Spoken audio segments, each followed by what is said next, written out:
आज पत्र लेखन को लेकर के चर्चा होगी। जो दुविधाएं हैं बच्चों के मन में पत्र लेखन को लेकर के, आज वो सारी दुविधाओं को समाप्त किया जाएगा, खासतौर पे औपचारिक और अनौपचारिक पत्रों को लेकर के। तो चलिए हम देखते हैं औपचारिक पत्र और अनौपचारिक पत्र किस तरह से किए जाएं। सबसे पहले हम बात करेंगे औपचारिक पत्रों की। औपचारिक पत्रों के अंदर जो मुख्य रूप से बात होती है, शुरुआत होती है, वो होती है अपना पता लेकर के। हमारे यहाँ कई बच्चे पूछते हैं कि सर पता 2 लाइनों में होना चाहिए कि 3 लाइनों में होना चाहिए कि 4 लाइनों में होना चाहिए। तो उसके समाधान के लिए मैं ये बता देना चाहता हूँ कि पता आपका 3 लाइनों में हो, 4 लाइनों में हो, चाहे 5 लाइनों में हो, इससे कोई फर्क नहीं पड़ता, पता लिखना है। दूसरी बात, पते के बाद हम लिखते हैं दिनांक। दिनांक जैसे 15 जनवरी 2025। अब इसमें भी कई बार बच्चों के ये सवाल होते हैं कि सर जो दिनांक है उसमें महीने का नाम लिखना है और फिर साल महीने का नाम लिखना जरूरी है क्या?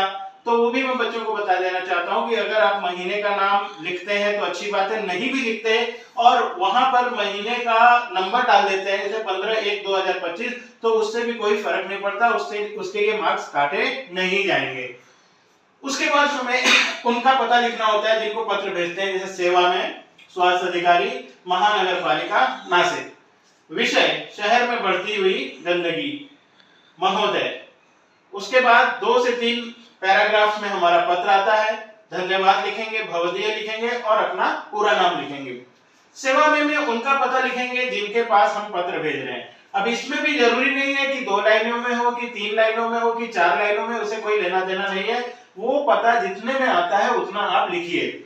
और उसके बाद कुछ बच्चे ये भी सवाल पूछते हैं कि सर इसमें हम पिन कोड डालें कि नहीं डालें। तो देखिए सबसे उत्तम मैं आपको बात बताऊं, अगर आपको उस शहर का पिन कोड पता है तो जरूर डालिए, वरना छोड़ दीजिए। गलत पिन कोड डालने से बचिए। अगर आप पिन कोड नहीं भी डालते तो उससे कोई फर्क नहीं पड़ता, लेकिन अगर गलत डालते हैं, क्योंकि हम बात करें दिल्ली की और आप वहां पर कलकत्ता का डालते हैं पिन कोड, तो जो अगर वहां का बंदा है वो चेक कर रहा है तो सीधी सी बात है कि उसको वो अखर सकता है कि इसको मालूम नहीं, फिर भी उसने कुछ भी पिन नंबर डाल दिया, क्यों डाला। तो अगर हमें नहीं पता तो ना डालने से कोई मार्क्स नहीं कटेगा, लेकिन गलत डालने से बचना है। गलत क्यों डालें हम। फिर विषय लिखेंगे। विषय हम ज्यादा से ज्यादा आधी लाइनों में लिख देंगे। विषय जितना छोटा रहेगा उतना ही अच्छा होता है।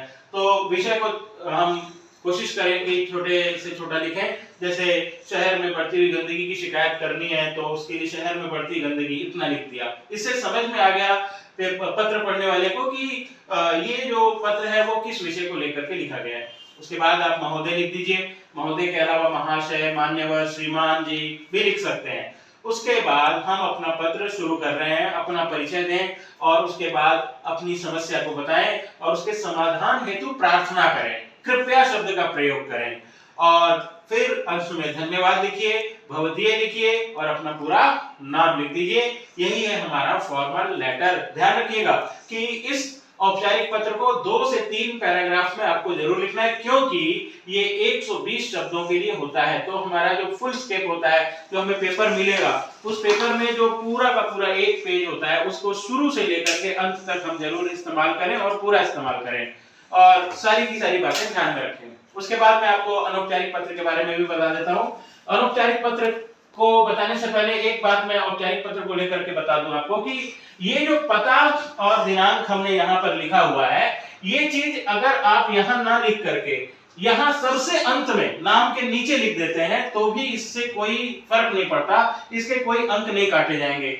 आप सेवा में से भी शुरू कर सकते हैं और अपना पता और दिनांक पत्र के अंत में भी अगर आप लिखें तो भी मार्क्स इसके नहीं कटेंगे। अब आ जाइए हम बात करेंगे अनौपचारिक पत्र की। अनौपचारिक पत्र होते हैं वे पत्र जिन्हें हम अपने रिश्तेदारों को, मित्रों को, दोस्तों को, सगे संबंधियों को लिखते हैं। तो इसमें मैं एक उदाहरण देकर आपको बता देता हूं। औपचारिक पत्र में अपना पता लिख दीजिए, दिनांक लिख दीजिए। दिनांक भी आप किसी भी फॉर्मेट में लिख सकते हैं, इसके अंक नहीं काटे जाएंगे। पूज्य पिताजी लिखिए, सादर चरण स्पर्श लिखिए। प्रिय मित्र को लिख रहे हैं तो सप्रेम नमस्कार लिखें। अगर छोटों को लिख रहे हैं तो सस्नेह आशीर्वाद लिखिए। उसके बाद आप अपना पत्र सामने वाले के कुशलता के बारे में पूछते हुए अपनी कुशलता के बारे में भी बताइए और उसके बाद आप इसे 2 से 3 अनुच्छेद यानी 2 से 3 पैराग्राफ में लिख दीजिए और 2 से 3 पैराग्राफ को बार बार उतारते जाइए, बताते जाइए कि यहाँ पैराग्राफ टूट रहा है। और 3 पैराग्राफ के बाद आप अपना यहाँ पर लिख दीजिए आपका पुत्र और अपना नाम, अगर मित्र है तो तुम्हारा मित्र और अपना नाम, और अगर हम किसी छोटे को लिख रहे हैं तो तुम्हारा बड़ा भाई और अपना नाम लिख सकते हैं। तो इस तरह से ये फॉर्मल और इनफॉर्मल लेटर है। अगर आप लोगों को किसी भी प्रकार की कोई समस्या होती है तो जरूर आप लिखिए और आप उसका समाधान पाइए। धन्यवाद।